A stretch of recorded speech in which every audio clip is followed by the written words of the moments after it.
कुर्सी की पेटी बांध लीजिए क्योंकि मौसम बिगड़ने वाला है। हेलो बच्चों, चलो आज इस खास वीडियो में हम लोग बहुत कुछ नया सीखने वाले हैं। जैसा कि आप सबको पता है, बोर्ड एग्जामिनेशन बिल्कुल हमारे पास आने लग रहे हैं। बच्चों के पसीने छूट रहे हैं। सर क्या होगा हमारा, क्या होगा हमारा सर, बहुत टेंशन हो रही है सर। पता नहीं सवाल बनेंगे या नहीं बनेंगे। इसी इसी प्रॉब्लम को लेकर के मैंने सोचा क्यों ना बच्चों को कुछ क्वेश्चंस प्रैक्टिस करा दिए जाएं जिनके एग्जाम में आने की प्रोबेबिलिटी बहुत अधिक है। और जो भी चैप्टर हम लोगों ने क्लास में बड़ी शिद्दत के साथ पढ़ा है, मेहनत के साथ पढ़ा है, क्यों ना इन क्वेश्चंस के माध्यम से उन पर हमारा कमांड हो जाए। क्या कहते हो, क्या विचार है तुम्हारा? क्या तुम ये चाहते हो कि उन क्वेश्चंस के ऊपर हमारा कमांड पकड़ पूरी तरीके से हो जाए? यस बच्चों, यस। तो आओ, इसी के साथ स्वागत है आप सभी बच्चों का। आज की इस खास वीडियो में हम कवर करने वाले हैं इकोनॉमिक्स के ऑब्जेक्टिव क्वेश्चन। कई सारे बच्चे कह रहे हैं ओए होए ओए, क्या बात है सर, क्या बात है, इसी का तो इंतजार था। यस बच्चों, मुझे पता है आप सब काफी एक्साइटेड थे इस ऑब्जेक्टिव के सीरीज को करने के लिए। जहां तक मैं उम्मीद करता हूं आप सभी बच्चों के पास ऑब्जेक्टिव क्वेश्चन का पूरा पीडीएफ पहुंच चुका होगा। 4000 से ज्यादा पेजेस की प्रिंटिंग हुई और आज बच्चों में मैंने उन सारे पीडीएफ्स को डिस्ट्रीब्यूट कर दिया। अब पढ़ने में असली मजा आने वाला है। मैंने कहा था कुर्सी की पेटी बांध लीजिए क्योंकि क्योंकि क्योंकि क्योंकि एक ही वीडियो में मैं कोशिश करूंगा आपको सारे के सारे ऑब्जेक्टिव क्वेश्चंस करा दूं और आप भी मेरे साथ पानी लेके बैठ जाओ, बिस्किट खा के बैठ जाओ। अगले 1 घंटे उठना नहीं है तुम्हें, विद्या की कसम है। सॉरी, विद्या कसम है। बात समझ में आ रही है? विद्या की कसम और विद्या कसम दोनों में फर्क है। तुम तो उसको मुंह आइए देगा, इसीलिए तुमको दिए हैं क्या, विद्या कसम। और वीडियो देखने के बाद अगर अंत में तुमको लग जाए कि सर मजा आ गया, अब लग रहा है कि अब कुछ कमाल हो जाएगा, तो छोटा सा कमेंट कर देना यार और हमारा उत्साह बढ़ा देना। वैसे भी ठंडी बहुत है। बात समझ में आ रही है तुमको? तो आओ बच्चों, तुम्हें दिखाएं कि यहां पर हम क्या लेकर के आ रहे हैं। Concept of aggregate related to national income. Yes sir, very very important chapter. Exam point of view से इसका कवरेज अगर मैं बिहार बोर्ड के एग्जाम में बात करूं तो 15 नंबर का सवाल तो भैया इससे आता है। कई बच्चे जो अब तक पढ़ ही नहीं रहे थे अब कहेंगे हैं ऐसा होता है। हाँ मेरे लाल, अगर ये गया तो सब गया। सपना छोड़ दो इकोनॉमिक्स में फिर नंबर लाने का। इकोनॉमिक्स को तो सालों भर मैंने उंगलियों पर खेलना तुम्हें सिखा दिया है। अब उसका इस्तेमाल करके सवाल पर अपने पकड़ को बनाना है। आओ जरा, और सीबीएसई बोर्ड की अगर बात कर ली जाए तो सीबीएसई बोर्ड में भी इससे 15 नंबर के सवाल पूछ लिए जाते हैं। मतलब कहा जाए तो very very important topic from examination point of view. और मैं कहूं तो सबसे ज्यादा वेटेज वाला चैप्टर है ये। और जैसे आप सबको पता है, इन चैप्टर को पढ़ने में हमने बड़ी मेहनत लगाई थी। और इसके अंदर हमने 4 चैप्टर कवर किए थे। चारों चैप्टर की एमसीक्यू एक वीडियो में। यस, चारों चैप्टर की एमसीक्यू आज कवर कराऊंगा। कुर्सी की पेटी बांध लो, कहीं उठ के जाना नहीं है। जो भी काम है करके बैठो, उठना नहीं। एक शॉट में वीडियो को देख जाना है, वरना तो वीडियो तो फिर वीडियो रह जाएगा, तुम देख नहीं पाओगे। क्योंकि हर दिन वीडियो डलने वाली है, तुम्हारी तैयारी में कहीं से कोई कमी नहीं रह जाए, इसलिए आशुतोष सर ने इसकी जिम्मेदारी ली है। जितना हो पाएगा एंड मोमेंट तक साथ देता रहूंगा। जहां एग्जामिनेशन के समय बच्चों का कनेक्शन टीचर्स के साथ टूट जाता है, वहां हमारा और आपका कनेक्शन टूटने वाला नहीं है। सिस्टम बदल चुका है। अब तक जो होता था, बहुत कुछ नया होने वाला है। इसका फायदा बच्चों को होने वाला है। चलो आओ, क्वेश्चन नंबर 1, पहला question. English word macro has been taken from Greek word. जी बिल्कुल, ग्रीक वर्ड से लिया गया है जनाब। मैक्रोज इसका मतलब क्या होता है? वाह बच्चों, माइक्रो का मतलब स्मॉल होता है, मैक्रो का मतलब लार्ज होता है। माइक्रो का मतलब स्मॉल, मैक्रो का मतलब लार्ज। आओ जरा ऑप्शंस देखते हैं। क्या मतलब हुआ? नैरो नहीं, चल झूठे। जो ऑप्शन नहीं होगा तुमको क्या बोलना है? चल झूठे। आओ जरा ब्रॉड, बिल्कुल सही बात है, ये तो ब्रॉड कॉन्सेप्ट है, नोट्स में लिखवाया भी था। इंडिविजुअल, बिल्कुल बात नहीं होती। मैक्रो में तो एग्रीगेट की बात होती है, इंडिविजुअल की बात थोड़ी होती है। अच्छा, जो आंसर नहीं होंगे हम उनके नहीं होने का भी कारण जान के पढ़ेंगे, सिर्फ सही के बारे में नहीं पढ़ेंगे, कोशिश करेंगे मैक्सिमम ऑप्शंस क्यों नहीं है उसके भी कारण को जाने। इससे क्या होगा? आपके बहुत सारे कॉन्सेप्ट्स एक साथ ही क्लियर होते चले जाएंगे। चलो सवाल नंबर 1 हमने काफी शालीनता के साथ कर लिया। सवाल नंबर 2, बिल्कुल आपको पीडीएफ अपना खोल लेना है, और जिस बच्चे के पास पीडीएफ नहीं है वो एप्लीकेशन को डाउनलोड कर ले प्ले स्टोर से। ड्रीमर कॉमर्स एकेडमी, चैनल पर पहली बार आए हो तो चैनल को सब्सक्राइब कर दो यार, बटन दबा दो, तुम्हारा कुछ नहीं जाता, बस इससे तुमको बेनिफिट ही होने वाला है। प्ले स्टोर पर से ऐप डाउनलोड कर लो, एप्लीकेशन के ऊपर ये पीडीएफ आपको मिल जाएगी, लेकिन आप कोशिश करो कि आपके पास इसका प्रिंट आउट वर्जन हो, क्वेश्चन करने में मजा आएगा। और जिन जिन बच्चों के पास पहुंच चुका है भैया निकाल लेना। अच्छा, मजे की बात क्या है ना, ये सारे बहुत ही शानदार ऑब्जेक्टिव क्वेश्चंस हैं जो आने वाले, जो तैयारी हम करने वाले हैं सीयूईटी का, उसमें हमको बहुत ही बेनिफिट देने वाले हैं बच्चों। आओ चलो क्वेश्चन नंबर 2, अब फटाफट क्वेश्चन करने लगेंगे, सांस ले लो गहरी गहरी। चलो शुरू करते हैं। विच of the following is a limitation of, अच्छा माइक्रो इकोनॉमिक्स के लिमिटेशन को पूछता है। लिमिटेशन का मतलब इनकी कमियों के बारे में जानना चाह रहा है, तो भैया बात बिल्कुल सही है। कलेक्टिव इकोनॉमिक पैराडॉक्स, अच्छा देखो निम्नलिखित में से, मैं हिंदी में भी पढ़ रहा हूं, हिंदी माध्यम वाले बच्चों के लिए भी, निम्नलिखित में से क्या माइक्रो इकोनॉमिक्स की सीमा है? माइक्रो इकोनॉमिक्स मतलब समष्टि अर्थशास्त्र की क्या सीमा है भाई? देखो जरा, सामूहिक आर्थिक विरोधाभास, व्यक्तिगत इकाइयों की अपेक्षा करता, अच्छा मतलब इग्नोर करता है, ए और बी दोनों, या उपयुक्त में से कोई नहीं। Collective economic paradox ignores individual, देखो पैराडॉक्स मतलब क्या होता है बच्चों? विरोधाभास तो समझ में आ रहा है, पैराडॉक्स का हिंदी लिखा है, इसका मतलब अगर मीनिंग समझना चाहो तो वैसा कोई भी चीज, कोई भी ऐसा सिद्धांत जिसके विपरीत बात की जाए, जिसके विपरीत बात की जाए, for example law of demand ये कहता है कि demand curve, law of demand ये कहता है डिमांड कर्व कैसा होगा? डाउनवर्ड स्लोपिंग होगा। तो इसका विरोधाभास क्या हो सकता है? इसका पैराडॉक्स क्या हो सकता है? इसका पैराडॉक्स ये होगा कि तुम इसका विरोध कर रहे हो, तुम कह रहे हो कि नहीं नहीं, लॉ ऑफ डिमांड डाउनवर्ड नहीं, लॉ ऑफ डिमांड अपवर्ड होगा। ऐसा हो सकता है क्या? तुम विरोध कर रहे हो, दिस इज अ पैराडॉक्स। तो भैया सही बात है, गिफन गुड्स की केस में हमने देखा था कि लॉ ऑफ डिमांड काम नहीं करता। तो लॉ ऑफ डिमांड अपनी जगह सही है, लेकिन उसके कुछ पैराडॉक्स भी हैं, उसके कुछ विरोधाभास भी हैं जहां ये नियम काम नहीं करता। बात समझ में आ रही है? तो देखो ये पॉइंट कायदे से बहुत इंपॉर्टेंट पॉइंट है, बहुत सारे बच्चे इसके मीनिंग को समझ नहीं पाएंगे। सामूहिक आर्थिक विरोधाभास का मतलब क्या है? जाहिर सी बात है बच्चों, देखो मैक्रो इकोनॉमिक्स में हम बात करते हैं एग्रीगेट्स की, मैक्रो इकोनॉमिक्स की मैं बात करता हूं क्या? एग्रीगेट्स की। सभी इंडिविजुअल लोगों को अगर एक साथ कंबाइन कर दिया जाता है, हर एक इंडिविजुअल डिमांड को एक साथ कंबाइन कर दिया जाता है तो एग्रीगेट डिमांड बन जाता है। व्यक्तिगत मांग को अगर एक साथ जोड़ दिया जाए तो वो सामूहिक मांग बन जाता है, जिसकी चर्चा हम लोग मैक्रो इकोनॉमिक्स में करते हैं। लेकिन बच्चों जरा ध्यान से सुनना, अगली 2 लाइन ध्यान से सुनना, अच्छा लगे तो ताली बैठे बैठे बजा देना। भैया इकोनॉमिक्स प्रैक्टिकल चीज है, कंप्लीट प्रैक्टिकल चीज है, जितना दिल से समझोगे, जितना दिल से जुड़ोगे, पढ़ोगे, इतना मजा आएगा। जितना इससे भागने का प्रयास करोगे इतना रुलाएगा। पिछले 1.5 सालों में इस सब्जेक्ट को इतना इंटरेस्टिंग बना दिया है कि बच्चों को मजा आता है अब ये पढ़ने में।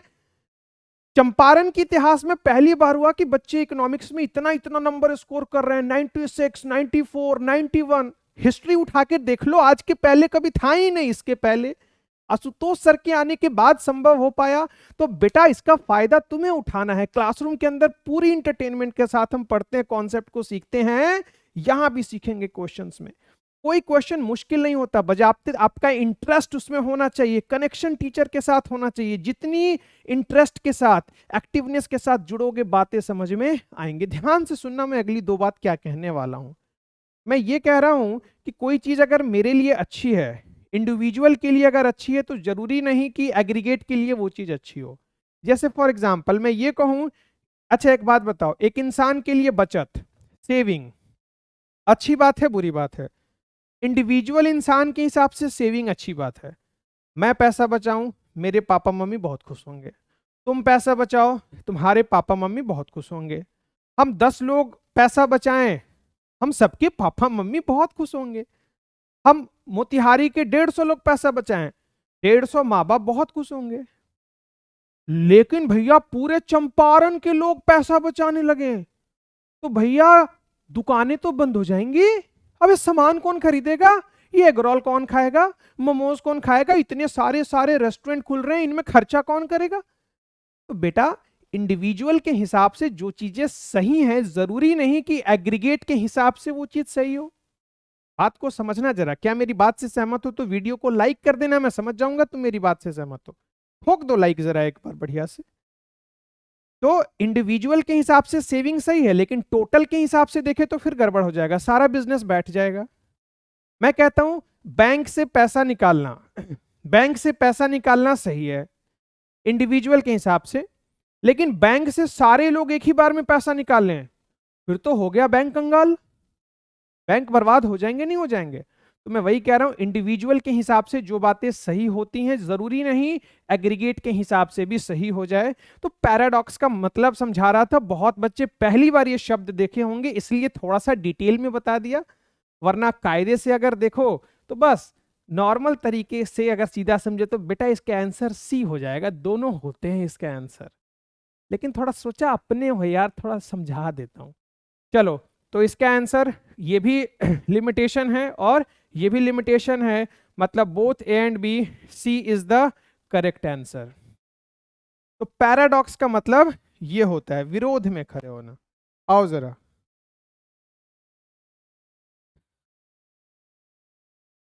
अगला क्वेश्चन देखते हैं भाई। आओ जरा question number 3, the subject of the study of macro economics is. Micro economics के अध्ययन का विषय है। भैया देखो, जहां जहां मैक्रो इकोनॉमिक्स है वहां वहां वहां वहां तुम समष्टि अर्थशास्त्र कह सकते हो, लेकिन मैक्रो के नाम से ही समझो, ठीक है? मैक्रो इकोनॉमिक्स के अध्ययन का विषय है। भैया इनमें से कौन कौन सा अध्ययन का विषय है? देखो तो जरा, the principle of national income, the principle of consumer, अच्छा कंज्यूमर से संबंधित सिद्धांत, उपभोक्ता का सिद्धांत, अच्छा प्रिंसिपल ऑफ प्रोड्यूसर, निर्माता का सिद्धांत, और चौथा ऑप्शन है नन ऑफ दीज। मुझे लगता है तुमको करेक्ट आंसर बिल्कुल पता है, the principle of national income, क्योंकि नेशनल इनकम राष्ट्रीय आय की ही बात होती है किसमें? मैक्रो इकोनॉमिक्स में। और उपभोक्ता की बात और निर्माता की बात, कंज्यूमर और प्रोड्यूसर की बात कहाँ होती है? मैक्रो इकोनॉमिक्स में। हमने पढ़ा भी है, कंज्यूमर इक्विलिब्रियम पढ़ा है, डिमांड पढ़ा है, सप्लाई पढ़ा है। तो अब पूरे साल के बाद तो भेजा हमारा खुल जाना चाहिए। ए इज द करेक्ट आंसर। आओ जरा question number 4, which one of the following is included in stock. इधर देखो जरा, मैं साथ के साथ भी कवर करते चलता हूं। Which one of the following is included in stock. भैया निम्नलिखित में से कौन सा स्टॉक में शामिल है? इनमें से कौन सा स्टॉक में शामिल है? क्वांटिटी ऑफ मनी बिल्कुल, वेल्थ बिल्कुल, quantity of wheat stored in a warehouse. अब सवाल ये उठा कि पहचानते कैसे हैं? एक कॉन्सेप्ट मैंने क्लासरूम के अंदर कवर कराया था, स्टॉक का और फ्लो का। बड़ी इंपॉर्टेंट कॉन्सेप्ट करवाया था, इससे रिलेटेड कई सारे क्वेश्चन कराए थे। जल्दी से जाके अगर प्रॉब्लम हो रही होगी तो जल्दी से जाके बेटा एक बार कॉन्सेप्ट को फटाफट तुम रिवाइज कर जाओ, फिर तुम्हें कोई दिक्कत की बात है ही नहीं। स्टॉक एक बार अगर फटाफट रिवाइज करवा दूं, जिसको पॉइंट ऑफ टाइम पर मेजर किया जा सके स्टॉक कहते हैं, पॉइंट ऑफ टाइम वाले को क्या कहते हैं, स्टॉक कहते हैं, पीरियड ऑफ टाइम वाले को क्या कहते हैं, फ्लो कहते हैं। इसका कोई time, no time dimension, no TD, इसका टाइम डायमेंशन होता है, ये स्टैटिक होता है और ये डायनेमिक होता है। इन तीन चीजों के आधार पर ये पूरा का पूरा कॉन्सेप्ट्स मैंने आपसे डिस्कस किया था और कई सारे क्वेश्चंस भी करवाए थे। ठीक है, तो उन्हीं एग्जाम्पल्स का हिस्सा है। तो बिल्कुल हमारा क्वांटिटी ऑफ मनी भी पॉइंट ऑफ टाइम पर मेजर किया जा सकता है, वेल्थ भी, क्वांटिटी ऑफ वेयर हाउस में कितना गेहूं पड़ा हुआ है, गोदाम में रखे गेहूं की मात्रा, इसलिए option D is the correct answer. आओ अगली क्वेश्चन की तरफ बढ़ते हैं।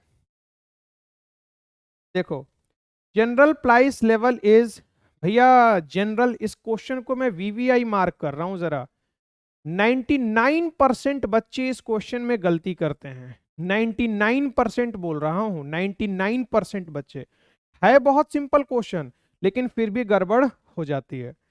General price level is studied in, भैया general price level is studied in, तो भैया देखो जैसे प्राइस की बात कोई देखेगा ना तो प्राइस की बात देखते वो टिक मार देगा किसमें, माइक्रो इकोनॉमिक्स में, क्योंकि डिमांड और सप्लाई चैप्टर में उसके दिमाग में भर भर के price price price, quantity demanded, price quantity demanded, कीमत इकाइयों की मात्रा, कीमत इकाइयों की मात्रा भरी रहती है। लेकिन बच्चों स्टार्टिंग में ही चैप्टर के मैंने आपको बताया भी था कि मैक्रो इकोनॉमिक्स में जनरल प्राइस लेवल की डिस्कशन की जाती है। जो भी बच्चे बिहार बोर्ड के हैं, जरा उनके पास अगर एसबीपीडी की किताब होगी तो आप मैक्रो इकोनॉमिक्स के पहले 3-4 पेजों को ही देखना, बताया जाता है कि इन मैक्रो इकोनॉमिक्स में किन किन थ्योरी को हम पढ़ते हैं। तो भैया जनरल प्राइस लेवल थ्योरी भी उसमें शामिल होगा। तो भैया B is the correct answer, A बिल्कुल भी नहीं होगा। तो अगर प्राइस के पहले जनरल लगाए, जनरल प्राइस लेवल थ्योरी कहां पढ़ते हैं, मैक्रो इकोनॉमिक्स में, B is the correct answer. Question number 6, question number 6 देखो, मैक्रो इकोनॉमिक्स स्टडीज किसकी बात करता है, एम्प्लॉयमेंट अपॉर्चुनिटीज इन इकोनॉमी, अच्छा अर्थव्यवस्था में रोजगार के अवसर, कंजम्पशन थ्योरी, कंजम्पशन थ्योरी की बात करता है, भैया ये तो माइक्रो करता है। Elasticity of demand in scooter कैसा सवाल पूछता है यार, 6 number. Price of wheat in a market, ओए ओए ओए भाई कैसा सवाल पूछता है। तो 6 का हमारा ए इज द करेक्ट आंसर, बिल्कुल सही बात। इंप्लॉयमेंट अपॉर्चुनिटीज इन इकोनॉमी, अर्थव्यवस्था में रोजगार के अवसर। तो सिर्फ चैप्टर चैप्टर के नाम अगर याद है ना नालायक, तो भी सवाल कर लोगे। उपभोक्ता का सिद्धांत कहां पढ़ते थे, माइक्रो में। मांग किलोज कहां पढ़ते थे, माइक्रो में। बाजार में गेहूं, इंडिविजुअल कॉमोडिटी की बात कर रहा है, बाजार में गेहूं की कीमत, भैया कहां, माइक्रो में। एक ही बचा, A is the correct answer. 7 नंबर, which of the following is studied under macro economics, भैया मैक्रो इकोनॉमिक्स के अंदर किसको पढ़ा जाता है। तो देखो जरा, नेशनल इनकम बिल्कुल सही बात है, फुल एम्प्लॉयमेंट सही बात है, टोटल प्रोडक्शन, हेलो टोटल की बात कर रहा है और टोटल की बात ही मैक्रो में पढ़ते हैं, तो बिल्कुल सही बात है, ऑल द अबव। हिंदी माध्यम वाले भी ध्यान से देखें, कोई मैं घबरा नहीं रहा, बिल्कुल इजी इजी लैंग्वेज है।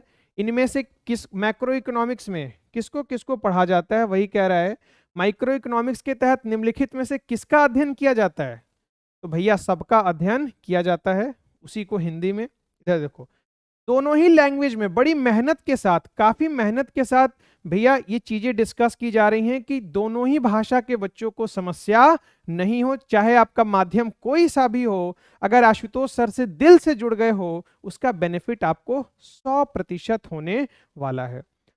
माइक्रो इकोनॉमिक्स स्टडीज भैया क्या स्टडी करता है, फुल एम्प्लॉयमेंट की बात करता है, एग्रीगेट प्राइस लेवल की, एग्रीगेट का मतलब टोटल की बात करता है, ग्रॉस नेशनल प्रोडक्ट जीएनपी की बात करता है, बिल्कुल नेशनल इनकम में ही पढ़ा था, all the above, D is the correct answer. 8 का डी।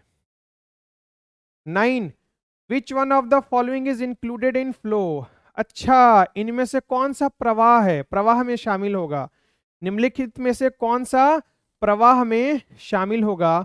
अभी अभी बताए थे स्टॉक और फ्लो का कॉन्सेप्ट। कंजम्पशन बिल्कुल डायनेमिक है, बदलते रहता है इंसान का वक्त के हिसाब से। बिजनेस में निवेश बिल्कुल भी बदलता है, इनकम ये भी बदलता है। D is the correct answer.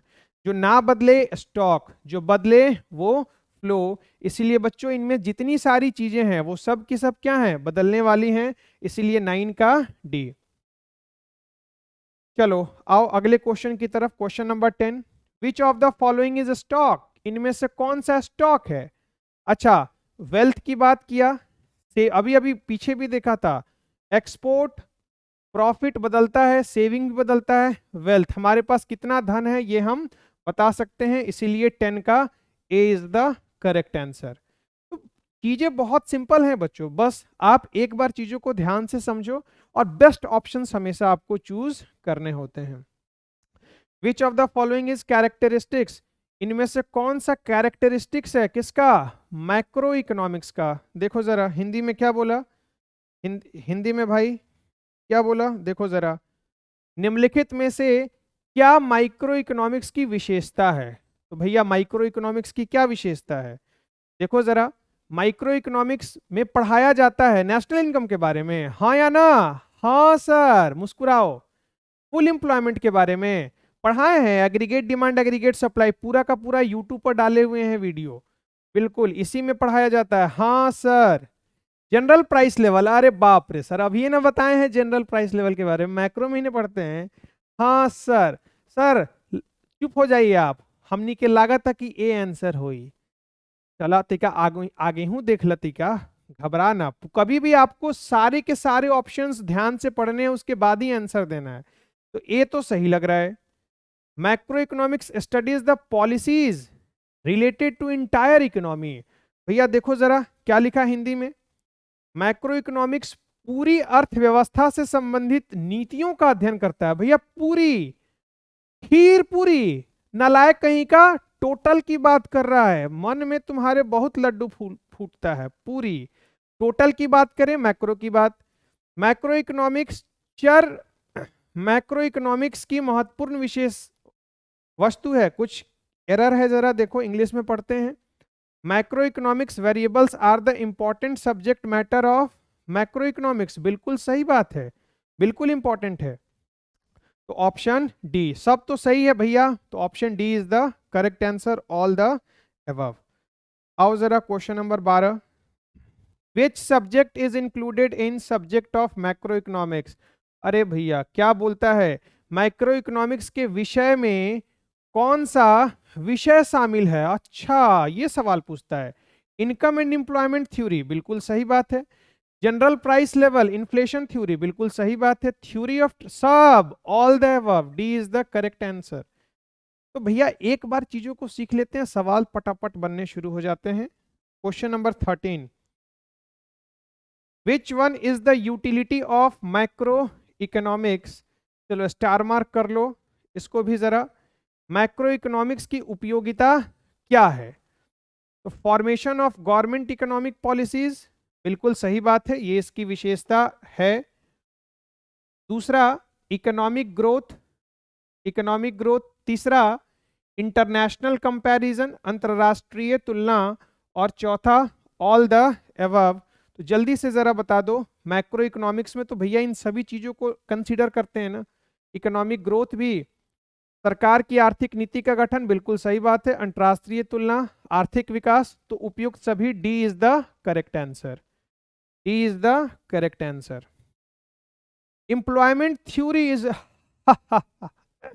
रोजगार सिद्धांत किससे संबंधित हैं, स्टैटिक इकोनॉमिक्स, माइक्रो इकोनॉमिक्स। भैया तो इसको तो काट ही दो, माइक्रो और मैक्रो में पहचानना है, तो माइक्रो में तो इसकी बात होती नहीं है, किसमें होती है, मैक्रो में, तो सी is the correct answer.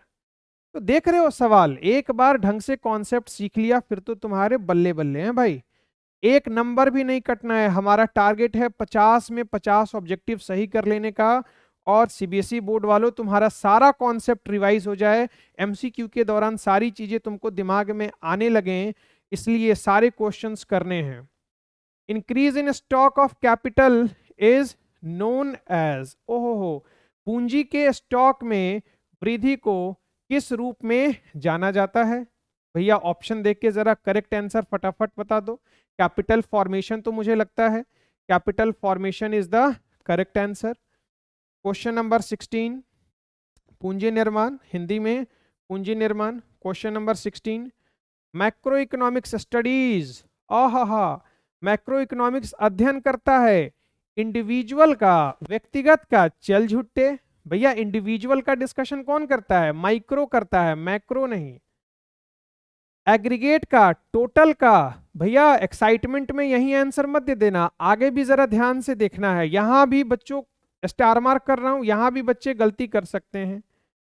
Individual, unit and aggregate both, दोनों का ही अध्ययन करता है क्या? बिल्कुल सही बात है बच्चों। तो मैंने क्या कहा, कभी भी आपको बेस्ट ऑप्शन चुनना होता है। बच्चा एक्साइटमेंट में बी मार के आ जाएगा, लेकिन इंडिविजुअल से ही मिलके तो एग्रीगेट बना। इंडिविजुअल को ही पढ़ते पढ़ते पढ़ते पढ़ते तो एग्रीगेट बनाते हैं ना। तो best option is option number C, C is the correct answer. मैं बोल रहा हूं 99% बच्चा बी पर मार के चलाएगा, अंधा है वो, सब आगे देखेगा ही नहीं, इसलिए नंबर बाद में कहेगा कहां कट के पता ही नहीं सर, नालायक कहीं के। आओ जरा question number 17, macro economics focuses on all the following. Macro economics निम्नलिखित सभी पर केंद्रित है सिवाय, मतलब वो पूछता है किस पर केंद्रित नहीं है, किस पर केंद्रित नहीं है। अनएम्प्लॉयमेंट प्रॉब्लम बिल्कुल केंद्रित है, मनी इन्फ्लेशन इन इकोनॉमी बिल्कुल केंद्रित है, एग्रीगेट डिमांड इस पर भी केंद्रित है, जूट इंडस्ट्री, जूट उद्योग। भैया ये क्या कह रहा है, ऐसा कुछ पढ़ा है क्या? तो भैया अटपटा सा लग रहा है, option D is the correct answer. Macro economics तो भैया एग्रीगेट है, सभी इंडस्ट्री को कवर करके चलता है, एक पार्टिकुलर को थोड़ी कवर करके चलता है, इसलिए D is the correct answer. इसमें यह नहीं पूछा किस पे फोकस करता है, इसमें हमसे उल्टा पूछ लिया कि बच्चों किस पे फोकस नहीं करता है, इसीलिए हमारा आंसर उस हिसाब से थोड़ा सा बदल गया। चलो क्वेश्चन, अगला चैप्टर, पहले चैप्टर का हमने कर लिया, एक chapter basic concept of macro economics, अगला सर्कुलर फ्लो ऑफ इनकम, हमारा मजेदार और इंटरेस्टिंग चैप्टर। चलो सवालों को करने लगते हैं फटाफट। विच of the following is included in primary market? तीन तरह के मार्केट के बारे में जिक्र किया था, प्राइमरी, सेकेंडरी और टर्शियरी, ठीक है। निम्नलिखित में से क्या प्राथमिक बाजार, द्वितीयक बाजार और तृतीयक बाजार याद है? प्राइमरी सेक्टर, सेकेंडरी सेक्टर और टर्शियरी सेक्टर, सेवा क्षेत्र, ठीक है, उत्पादन क्षेत्र और साथ के साथ कृषि क्षेत्र। हिंदी माध्यम वाले बच्चों याद कर लो। तो हमसे क्या पूछा, इनमें से कौन सा प्राइमरी मार्केट में शामिल होगा? तो जमीन, जंगल, खनन, माइनिंग, खनन, ऑल ऑफ दीज, बिल्कुल सही बात, option D is the correct answer. ये सब के सब प्राइमरी सेक्टर की बातें हैं। अब बच्चों प्राइमरी, सेकेंडरी, टर्शरी ये तुमको अगर नहीं पता है तो बेटा इतनी चीजें पता होनी चाहिए जनवरी तक। जितने सारे एक्सट्रैक्शन ऑफ रॉ मटेरियल जहां से होता है प्राइमरी सेक्टर कहा जाता है। Agriculture sector is also known as primary sector. जहां पर मैन्युफैक्चरिंग होता है उसको सेकेंडरी सेक्टर कहते हैं। और जो इन दोनों के बीच में लिंक बिठाता है, जो लोग सर्विस प्रोवाइडर हैं, उनको टर्शियरी सेक्टर में रखा जाता है। इसीलिए tertiary sector is also known as service sector, secondary sector is also known as manufacturing sector, द्वितीयक क्षेत्र को उत्पादक क्षेत्र भी कहा जाता है, और साथ के साथ प्राथमिक क्षेत्र को कृषि क्षेत्र भी कहा जाता है। आओ जरा आखिरी क्वेश्चन, क्वेश्चन नंबर 19 स्लाइड का। विच of the following is included in real flow? इनमें से कौन सा रियल फ्लो? ओहो हो, वास्तविक प्रवाह याद है? दो तरह के प्रवाह को हमने पढ़ा था, there are two types of flow, real flow और मनी फ्लो। मनी फ्लो में मनी इन्वॉल्व था, रियल फ्लो में मनी इन्वॉल्व नहीं था। पूरा का पूरा फ्लो चार्ट के साथ क्लासरूम के अंदर हमने सीखा था। जो बच्चे नहीं जानते हैं जान जाएं। फ्लो दो तरह का होता है, रियल फ्लो और मनी फ्लो। मनी फ्लो वास्तविक प्रवाह और मौद्रिक प्रवाह। तो flow of goods, flow of service दोनों ही जाती हैं। 19 का सी इज द करेक्ट आंसर। 19 का सी, ए और बी दोनों। Which one is included in 3 sector model? आहा, क्लासरूम के अंदर 2 सेक्टर मॉडल, हाउसहोल्ड और producer. 3 sector model, household, producer और government. 4 sector model, household, producer, government और net export, export minus import मतलब फॉरेन सेक्टर। हमसे क्या पूछा? 3 सेक्टर। फैमिली का मतलब ही क्या हुआ? वो हाउसहोल्ड की बात कर रहा है, वो हाउसहोल्ड की बात कर रहा है। लो जरा, घरेलू क्षेत्र, परिवार, फर्म और सरकार, 3 सेक्टर में सभी के सभी शामिल हैं। Option D is the correct answer. ये लो बच्चों, बेसिक चीजें हैं यार, कॉन्सेप्ट क्लियर है तो देख रहे हो। एक भी सवाल तुमको अभी तक मुश्किल लगा क्या? बिल्कुल। और जिनको मुश्किल लग भी रहा होगा वो मेरे साथ करेंगे तो सारे सवाल बिल्कुल आसानी से बनेंगे। देखो जरा, which is the equilibrium condition of circular flow in 4 sector model? 4 sector model में परिपत्र प्रवाह का मतलब चक्रीय प्रवाह, इसकी बात कर रहा है, चक्रीय प्रवाह की संतुलन स्थिति क्या है?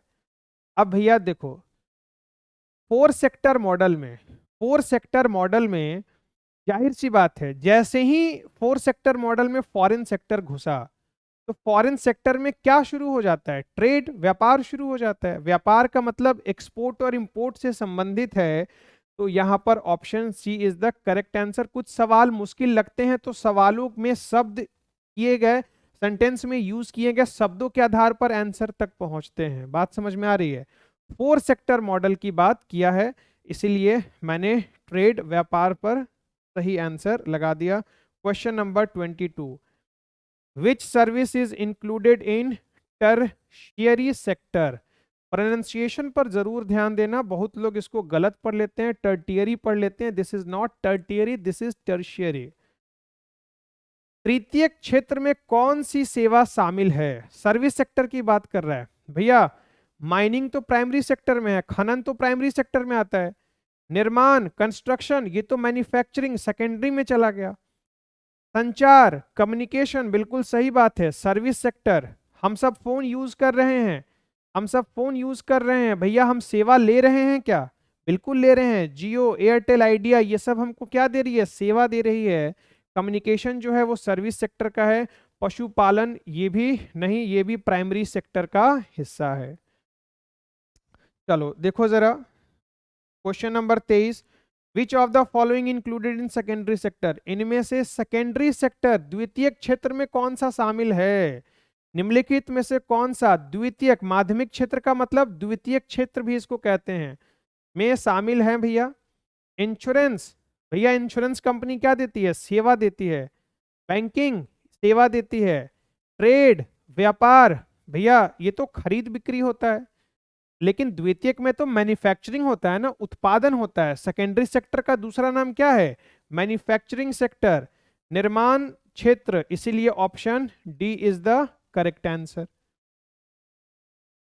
23 का डी। चलो फटाफट question number 24, in an open economy which are the components of aggregate demand? अच्छा, ओपन इकोनॉमी का मतलब क्या है?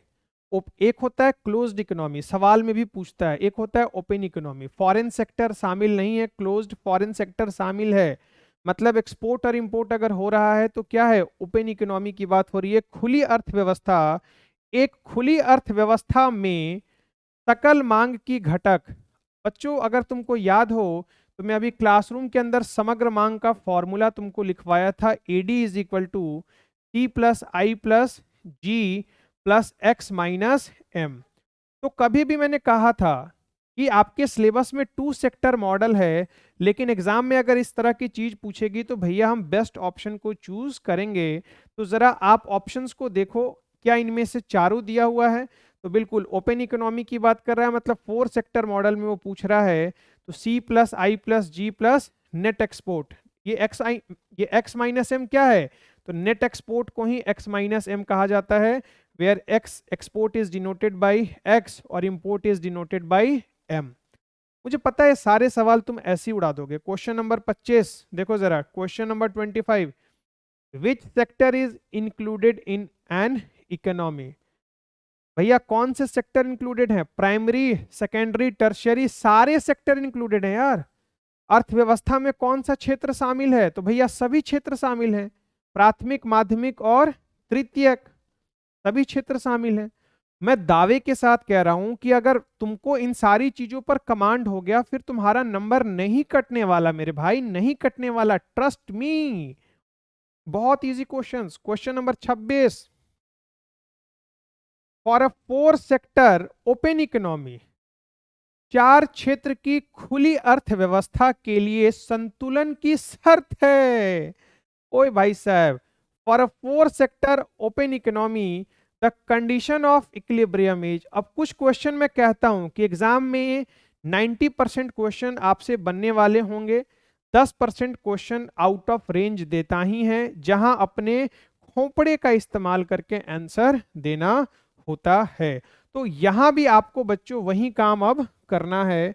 तो देखो जरा, इक्विलिब्रियम का मतलब संतुलन की बात पूछ रहा है, तो मैंने आपको बताया था लीकेज का कॉन्सेप्ट और इंजेक्शन का कॉन्सेप्ट, रिसाव और रिसाव और injection, circular flow of income में भी इंजेक्शन और लीकेज का कॉन्सेप्ट समझाया था। Saving plus taxes plus import is equal to investment minus government expenditure plus export. तो भैया यहां पर all the above, aggregate output aggregate expenditure के बराबर है, एग्रीगेट आउटपुट मतलब एग्रीगेट सप्लाई एग्रीगेट डिमांड के इक्वल है। तो all the above is the correct answer, क्योंकि देखने से ऐसा लग रहा है कि हाँ इक्विलिब्रियम की अवस्था का मतलब दोनों का बराबर होना।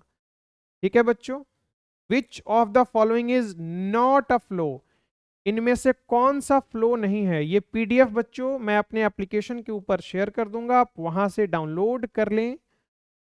विच of the following is not a flow, इनमें से कौन सा फ्लो नहीं है, नहीं है पूछा है। जहां भी नॉट वाले क्वेश्चन है बच्चों वहां पर थोड़ी सी सावधानी बरत लेना, क्योंकि गलती हो सकती है।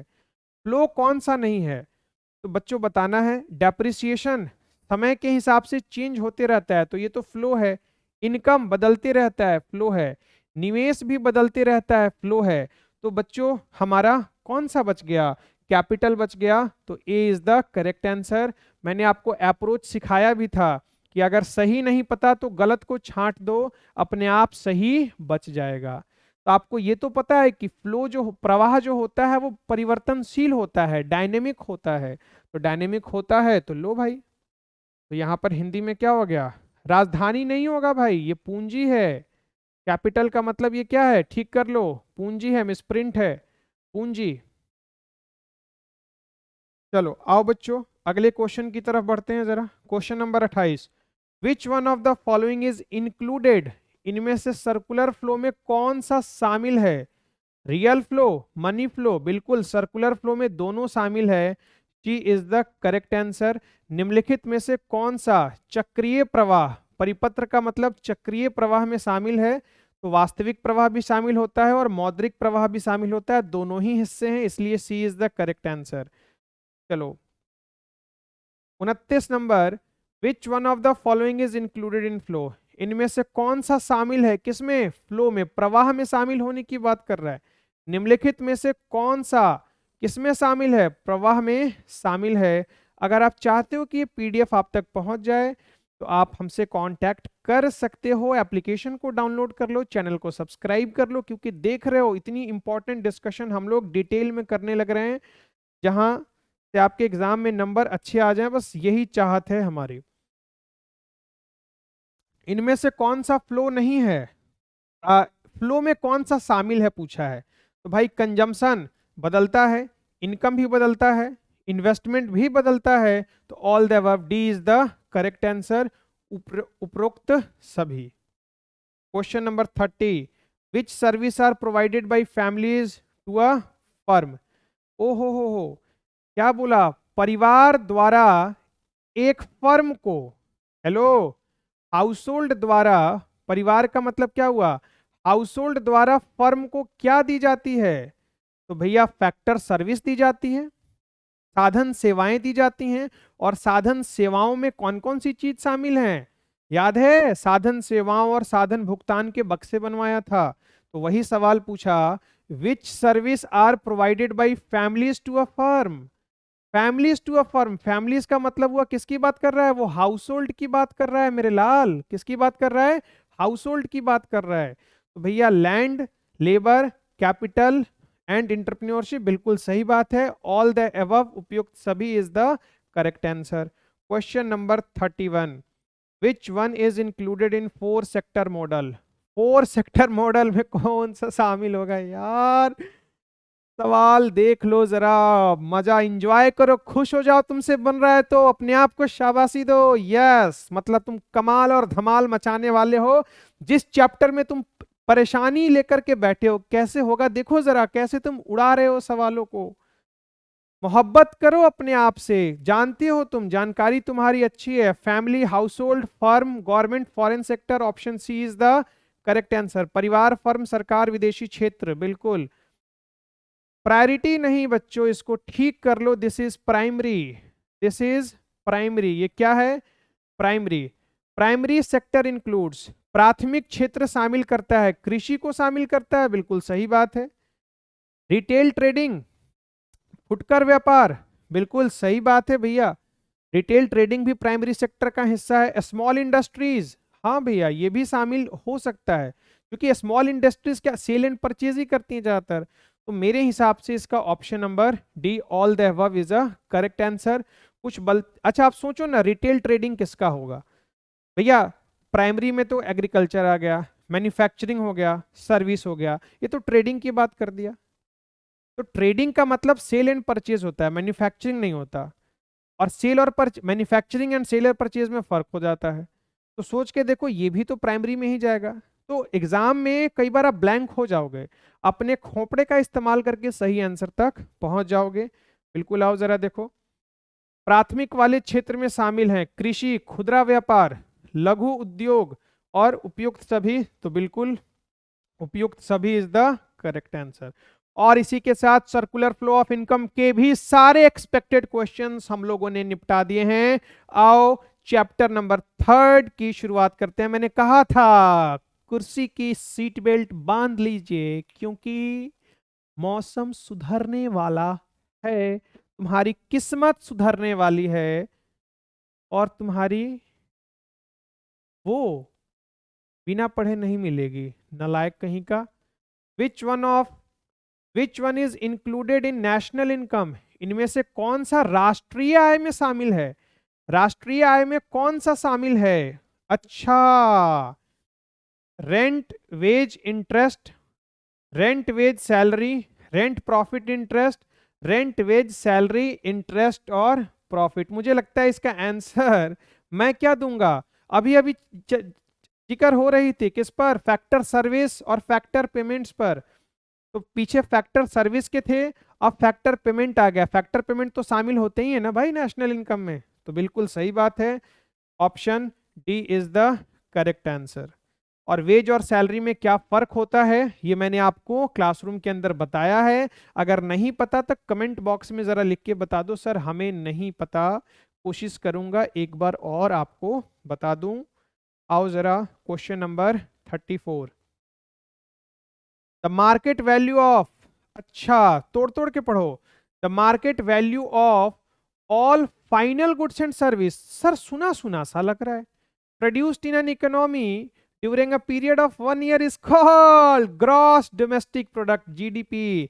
एक वर्ष में अर्थव्यवस्था में उत्पादित सभी अंतिम वस्तुओं और सेवाओं के बाजार मूल्य को, वाह देखो भाई, डेफिनेशन को 4 हिस्सों में तोड़ दिया, डेफिनेशन को 4 हिस्सों में तोड़ दिया, तो आसान बन गया कि नहीं बना। यही तो क्लासरूम में चर्चा कर रहे थे और तब कह रहे थे कि ध्यान से पढ़ना, सारी चीजें एग्जाम में पूछेंगी, और आज उसी का नतीजा है कि तुमसे सारे सवाल बनने लग रहे हैं।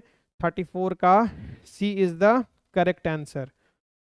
चलो, इस तरह के सवाल भी बच्चों को परेशान करते हैं, वैसा बच्चा जो ऐसे सवाल को नहीं किया उसको दिक्कत होगी। लेकिन मैंने क्लासरूम के अंदर 3 रिलेशन बताए थे, जरा जल्दी जल्दी समझ लेते हैं। एक मैंने बताया था नेट और ग्रॉस का, दूसरा बताया था डोमेस्टिक और नेशनल का, और तीसरा बताया था मैंने फैक्टर कॉस्ट और मार्केट प्राइस का। इधर वाली जितनी सारी चीजें लिखी हैं ये बड़ी होती हैं, आप इतना ही जानो देसी भाषा में, और इधर वाली जितनी भी चीजें होती हैं वो छोटी होती हैं। अच्छा, अब इसका मतलब क्या हुआ कि आपको कन्वर्ट करना आना चाहिए, छोटे से बड़े और बड़े से छोटे। तो आपको ये बहुत अच्छे से पता है कि छोटे को बड़े बनाने के लिए जोड़ते हैं और बड़े को छोटे बनाने के लिए माइनस करते हैं। नेट और ग्रॉस में संबंध था किसका? डेप्रिसिएशन का। बड़ी मेहनत से सारी चीजें समझाया था, जो नहीं जानते हैं जान जाएं। नेट से ग्रॉस और ग्रॉस से नेट जाने में प्लस या माइनस यही होगा। डोमेस्टिक और नेशनल में संबंध था किसका? NFIA का। और फैक्टर कॉस्ट और मार्केट प्राइस के संबंध को जानने के लिए हमने रिलेशन देखा था नेट इनडायरेक्ट टैक्स का, जो कि बराबर था इनडायरेक्ट टैक्स माइनस सब्सिडी, अप्रत्यक्ष कर माइनस अनुदान। याद करो भाई, ऐसी कोई चीज हमने पढ़ी थी, बिल्कुल सर पढ़ी थी। तो अब याद रखना, या तो इन्हीं 3 चीजों को प्लस या माइनस किया होगा किसी भी क्वेश्चन में। डेप्रिसिएशन मूल्यह्रास, NFIA net factor income from abroad, विदेशों से प्राप्त शुद्ध साधन आय, और साथ के साथ NIT शुद्ध अप्रत्यक्ष कर। अब कब प्लस करेंगे कब माइनस करेंगे, तो उसके लिए आपको ये कॉलम याद रखना है। इधर वाली जितनी चीजें हैं नेट, डोमेस्टिक और फैक्टर कॉस्ट ये छोटी होती हैं, और ग्रॉस, नेशनल, ये N का मतलब क्या हुआ? नेशनल और मार्केट प्राइस ये बड़ी होती हैं। छोटी से बड़ी में जाएंगे तो प्लस करेंगे, बड़ी से छोटी में जाएंगे तो माइनस करेंगे। इतनी चीजों को नए बच्चे बार बार देखें, जो चीज मैंने बताया 3-4 बार देखोगे तब समझ में आएगा मैंने कहा क्या एक्चुअल में, अदरवाइज हवा में रह जाओगे। तो अब देखो रिलेशन को समझते हैं जरा। NNP एट मार्केट प्राइस, तो भैया हमेशा हमेशा जो उसका भाई उसके जैसा दिया है उसके संबंध में कंपैरिजन करते हैं। तो पहले को ही जरा कंपेयर करते हैं, देखो जरा पहले को ही कंपेयर करते हैं। मैं इसकी जगह रखता हूं GNP। मुझे क्या करना है बच्चों, इधर वाले को हमेशा RHS वाले को कन्वर्ट करेंगे LHS की टर्म्स में। तो ग्रॉस से नेट में जाएंगे, देखो ना पहला N और G हो गया, तो G का मतलब क्या हो गया? बड़ा। N का मतलब क्या हो गया? छोटा। मतलब बड़े को छोटे में कन्वर्ट करेंगे तो क्या साइन लगाएंगे? माइनस या प्लस? माइनस। और ग्रॉस और नेट में संबंध कौन बताता है? डेप्रिसिएशन। तो यहां माइनस कर दिया मैंने डेप्रिसिएशन। बाकी ये NP ये भी सेम है, ये MP ये भी सेम है, कोई चेंज नहीं। तो पहला ऑप्शन ही बिल्कुल सही है। Option A is a correct answer, बिल्कुल 35 का A। लॉजिक के साथ सीखेंगे, इस कॉन्सेप्ट को बार बार देखना, तुमको इजीली समझ में आएगा। एक बार में अगर समझ में नहीं आया वीडियो को पॉज करो, पीछे जाओ और देखो, और उसके बाद कमेंट में अपने रिएक्शंस को बता दो। NDP-FC उसी तरीके से बोला है, उसी तरीके से बच्चों रिलेशन रख के हम देख लेंगे कि कौन सा इसमें सही बन रहा है। तो NDP-FC है, जरा देखो NDP-MP रख के देखते हैं, तो ये तो हमारा हो नहीं सकता। डेप्रिसिएशन चूंकि N और N दोनों सेम है तो डेप्रिसिएशन तो आ ही नहीं सकता। अच्छा, NDP अगर MP रखते हैं तो ये हो गया मार्केट प्राइस, ये हो गया फैक्टर कॉस्ट। MP से FC में जाएंगे, MP बड़ा होता है FC छोटा होता है, बड़े से छोटे में जाएंगे तो माइनस करेंगे इनडायरेक्ट टैक्स। तो भैया इनडायरेक्ट टैक्स माइनस करेंगे क्या? नेट इनडायरेक्ट टैक्स माइनस करते हैं, लेकिन सब्सिडियरी नहीं दिया तो इस केस में चल सकता है। तो ये हमारा सही आंसर हो सकता है। आगे भी अभी चल के देखते हैं कि क्या ये हमारा सही आंसर होगा या नहीं। ये देखो जरा GNP, तो ग्रॉस से नेट में जाने के लिए डेप्रिसिएशन जैसी चीज माइनस करते हैं जो कहीं नहीं दिया, तो B ऑप्शन तो हमारा हो नहीं सकता। अच्छा, MP है FC है, and indirect tax minus subsidy हो सकता है। तो भैया यहाँ इनडायरेक्ट टैक्स आपको दिया नहीं, तो मेरे हिसाब से option A is a correct answer हो सकता है। Option A is a correct answer. अब देखो ना इन दोनों सवालों में बच्चों, यहाँ सब्सिडी दिया यहाँ इनडायरेक्ट टैक्स दिया, तो थोड़ा सा कंफ्यूजन हो सकता है। यहाँ इनडायरेक्ट टैक्स नहीं दिया यहाँ सब्सिडी नहीं दिया, तो सब्सिडी बहुत सवाल में नहीं देता है। तो उस एजम्पशन पर मैंने मान लिया नहीं दिया होगा, option A is a correct answer. आओ जरा question number 37, GNP gross national product calculated on fixed price. अच्छा, फिक्स्ड प्राइस का मतलब भैया बेस प्राइस की बात कर रहा है, और बेस प्राइस वाले को क्या कहते हैं? बेस प्राइस वाले को रियल कहते हैं। अच्छा, बहुत बच्चा रियल जीडीपी पर टिक मार देगा। बच्चों जीएनपी की टर्म्स में पूछा है, तो real GNP is a correct answer. बात समझ में आ रही है? मनी जीएनपी तब होता जब ये करंट प्राइस पर पूछता। जब यहाँ क्वेश्चन अगर ये लिख दे कि बता दो जीएनपी करंट प्राइस पर कैलकुलेट होगा तो क्या कहेंगे, तो उसको हम कहते हैं मनी जीएनपी। तो एक क्वेश्चन के साथ दो क्वेश्चन हमारा हो गया, याद रखना। अगर पूछेगा निश्चित मूल्य पर गणना की गई, निश्चित मूल्य पर, निश्चित मूल्य का मतलब फिक्स्ड प्राइस, और अगर पूछेगा करंट प्राइस पर, चालू कीमत पर, चालू कीमत पर, तो हमारा हो जाएगा क्या, हमारा पैसा जीएनपी मौद्रिक। इसको कर लो मौद्रिक, मौद्रिक जीएनपी क्या हो जाएगा, मौद्रिक जीएनपी। अगर यहां पर फिक्स्ड रहेगा तो वैसे हमारा यहां पर क्या आंसर है, रियल जीएनपी। आओ जरा आगे बढ़ते हैं, question number 38, depreciation expenses are included. ओहो हो, मूल्यह्रास व्यय में शामिल है, में शामिल है, दोबारा हो गया है, इसको कट कर दो भैया। क्या शामिल है, देखो जरा किस में शामिल है, आर इंक्लूडेड इन, नेट वाले में तो डेप्रिसिएशन शामिल ही नहीं होता, बचा ग्रॉस, तो ए इज अ करेक्ट आंसर। तो भैया सीधे सीधे आंसर, देखने में भारी लग रहा है, कॉन्सेप्ट क्लियर है तो बिल्कुल टड़ाक से आंसर आएगा। जीएनपी एमपी बराबर क्या पूछा भैया, यहाँ एक करेक्शन कर लो, यहाँ प्लस कर लो, आंसर में प्लस कर लो, बी ऑप्शन में। जीएनपी एमपी बराबर, देखो जरा अगर मैं उसको रखता हूँ जीडीपी को, तो जीडीपी को अगर मैं रखता हूँ एमपी को, तो जी जी सेम है, कुछ नहीं करना। डोमेस्टिक से नेशनल में जाएंगे, डोमेस्टिक छोटा होता है, नेशनल बड़ा होता है, छोटे से बड़े के लिए प्लस, और क्या प्लस करते हैं, तो एन एफ आई ए। तो भैया ये एमपी और ये एमपी सेम है, नो चेंज, तो B is a correct answer. बाकी सारे के सारे ऑप्शंस गलत हैं। डेप्रिसिएशन माइनस हो ही नहीं सकता जी के रिलेशन के साथ, क्योंकि यहाँ एन होता तब जाके कुछ होता प्लस या माइनस। जीएनपी प्लस सब्सिडी ये भी गलत है, ये तो हो ही नहीं सकता, ये नहीं हो सकता, B is a correct answer. Question number 40, what is consumption of fixed capital. ओहो हो, निश्चित पूंजी की खपत, क्लासरूम के अंदर कई दफा डिस्कस किया था। डेप्रिसिएशन के कई सारे और भी नाम हो सकते हैं, वही नाम दिया हुआ है कंजम्पशन ऑफ फिक्स्ड। याद है न्यूमेरिकल क्वेश्चन करते वक्त कई बार हमको डेप्रिसिएशन ना देके कंजम्पशन ऑफ फिक्स्ड कैपिटल लिख के दिया होता था। तो सवाल नंबर 40 का B is a correct answer. आओ बच्चों पेशेंस के साथ करो, वीडियो जरूर लंबी है, कभी भी ये मत सोचो वीडियो लंबी है, अपने कॉन्सेप्ट्स के ऊपर ध्यान दो। अगर कोई टीचर तुमको कॉन्सेप्ट के साथ पढ़ाएगा तो वीडियो लंबी हो ही जाएगी, जाहिर सी बात है, वरना ये चीज तो मैं 20 मिनट में भी ए बी टिक करा के भाग सकता हूँ, कोई दिक्कत नहीं है। तुम्हारी पेशेंस रहेगी तो चीजें समझ में आएंगी। विच of the following affect national income, इनमें से कौन सा प्रभावित करेगा किसको, नेशनल इनकम को। Goods and service tax, corporation tax, subsidies, भैया प्रभावित नहीं करता।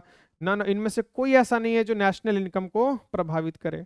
नेशनल इनकम की जरा डेफिनेशन पढ़ लो क्या होती है, ऐसी कोई चीज आती ही नहीं है, जब ऐसी कोई चीज आती नहीं तो प्रभावित कैसे करेगी। None of these is a correct answer. चलो अगला क्वेश्चन पढ़ो जरा। Goods purchase for following purpose are final goods. अच्छा, निम्नलिखित उद्देश्य के लिए खरीदा गया सामान अंतिम सामान है। बच्चों दो तरह के सामान के बारे में जिक्र हुई थी क्लासरूम के अंदर, इंटरमीडिएट गुड्स और फाइनल गुड्स। जो बच्चे नहीं जानते हैं जान जाएं, दो तरह के गुड्स होते हैं, एक होते हैं मध्यवर्ती वस्तुएं और एक होती है फाइनल गुड्स, अंतिम वस्तुएं। दोनों के ऊपर खूब सारी चर्चा चली थी, ठीक है। तो आप जो बच्चे नहीं जानते वो जान जाएं, जो वैसा गुड्स जो कंज्यूमर के वांट्स को सेटिस्फाई करे, फाइनल गुड्स, और इन्वेस्टमेंट पर्पस के लिए। भैया खर्चा कंज्यूमर भी करता है और प्रोड्यूसर भी करता है, डेफिनेशन में लिखवा रखा है, एक बार रिवाइज कर लेना जरा। तो both A and B is a correct answer. Question number 43, net national, net national income at factor cost, ओहो हो, एनएनपी एट फैक्टर कॉस्ट को क्या कहते हैं। हाय राम, अरे भाई साहब एनएनपी एट फैक्टर कॉस्ट को क्या कहते हैं भाई साहब, यार ये कितनी बार तुमको लिखवा रखा था मैंने, एक याद है, एक ये भी लिखवा रखा था, एनडीपी एट फैक्टर कॉस्ट को हम लोग क्या कहते हैं, एनएनपी एट फैक्टर कॉस्ट को हम लोग क्या कहते हैं। अगर मैं गलत कह रहा हूं तो जरा मुझे बता दो भाई, अगर मैं गलत कह रहा हूं तो बता दो।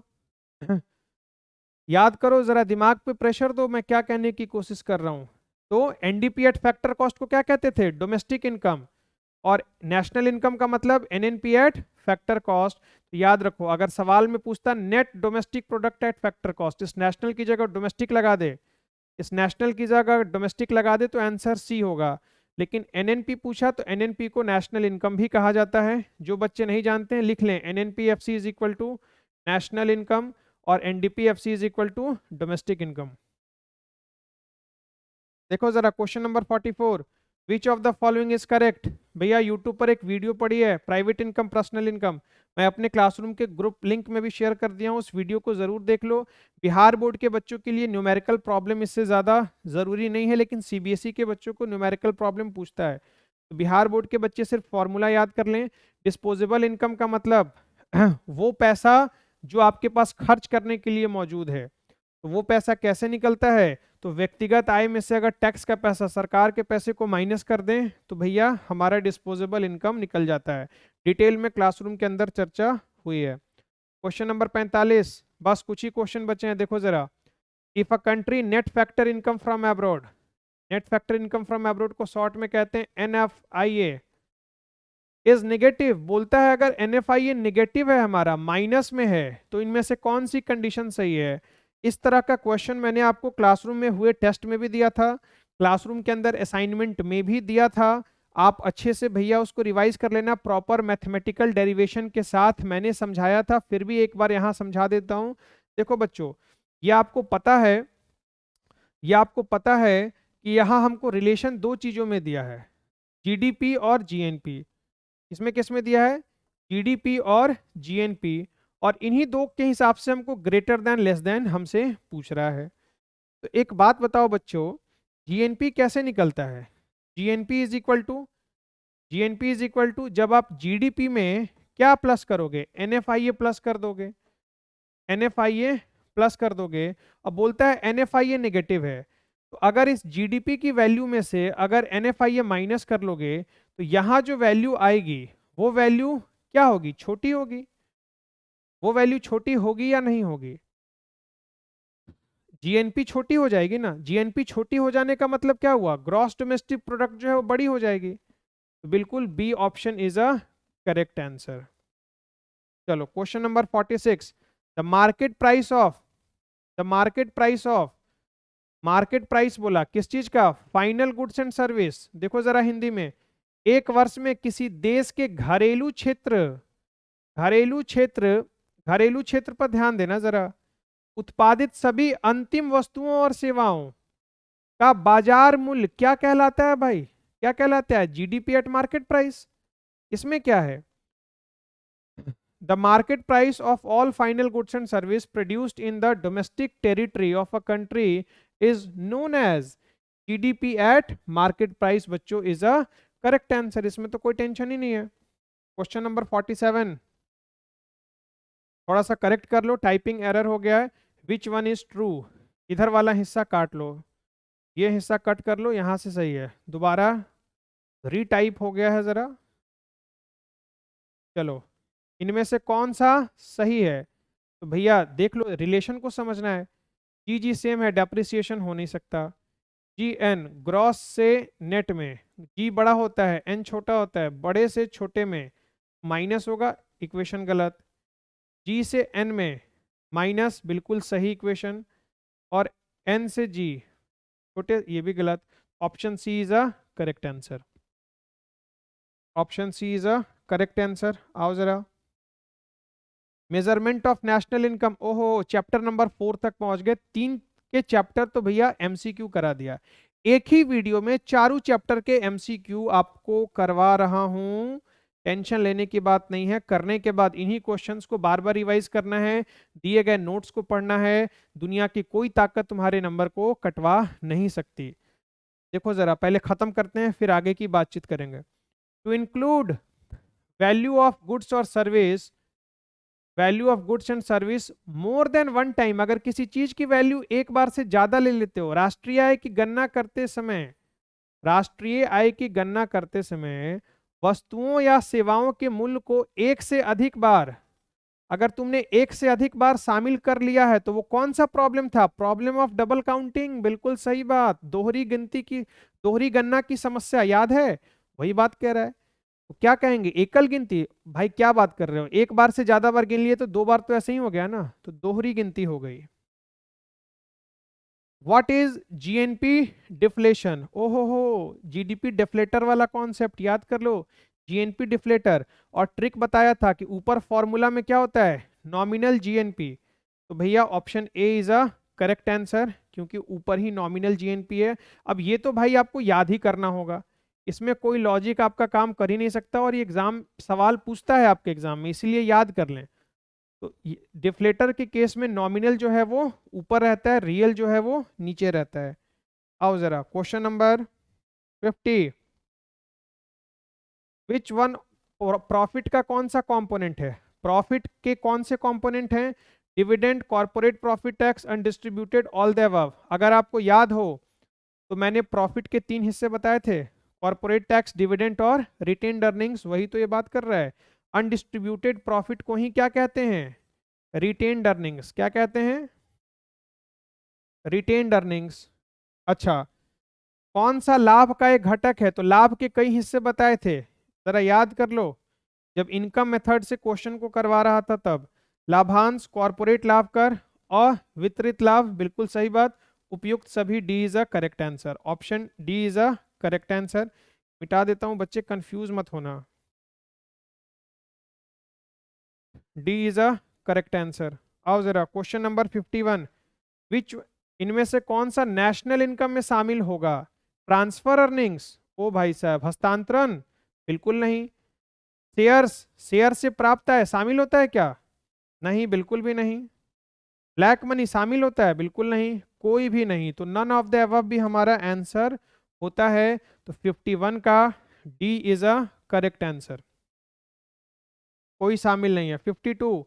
Which method is adopted in measuring national income? राष्ट्रीय आय को मेजर करने के लिए इनमें से कौन सा शामिल होता है भाई? तो भैया production method, income method, expenditure method, बिल्कुल सही बात है।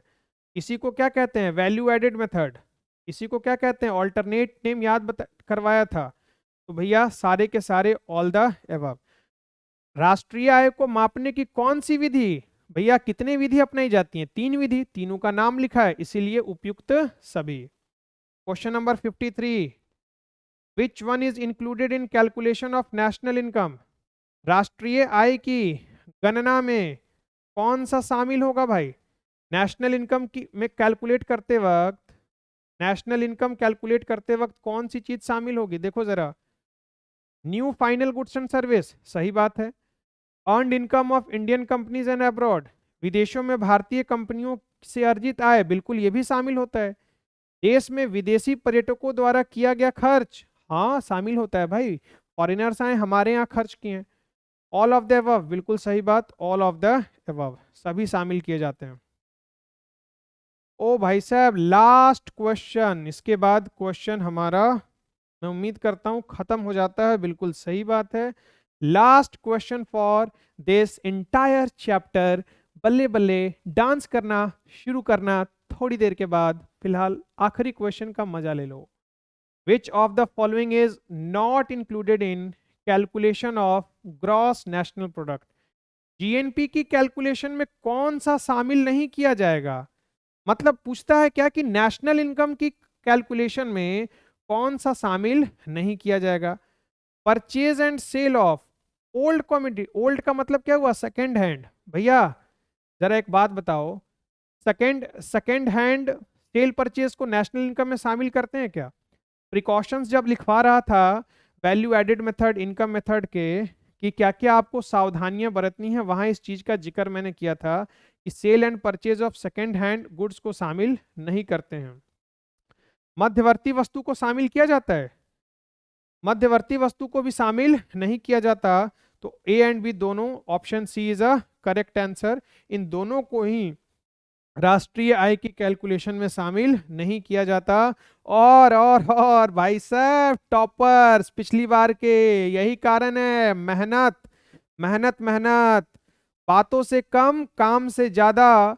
मैं बच्चों को बच्चों को इनकरेज करता हूं कि कभी भी आप अपने काम को करते जाएं, लोगों की बातों पर बिल्कुल भी ध्यान ना दें, मेहनत करते जाएं, मेहनत आपकी होगी। हम और आप दोनों मिलकर रचने वाले हैं इतिहास। अगर आपको ये वीडियो अच्छा लगा हो, आपने कुछ सीखा हो, जरूर हमारा उत्साह बढ़ाइए। आपके लिए हम यूं ही मेहनत करते रहेंगे, जी जान लगाते रहेंगे। 90% इतिहास बदल चुका है मोतिहारी का, शिक्षा व्यवस्था को बदल दिया है आशुतोष सर ने। लोग मजबूर हो चुके हैं पढ़ाने के लिए। तो भैया इसका लाभ उठाइए, फायदा आपको होना चाहिए। इसी के साथ मिलते हैं अगले वीडियो में एक नए चैप्टर के एमसीक्यू के साथ। सारे चैप्टर्स को बिल्कुल ध्यान से और होशियारी से करेंगे। सारे क्वेश्चंस आप दोबारा रिवाइज कर लेना बढ़िया से, एक भी नंबर कटने नहीं दूंगा। टेक केयर बच्चों, love you all, see you very soon.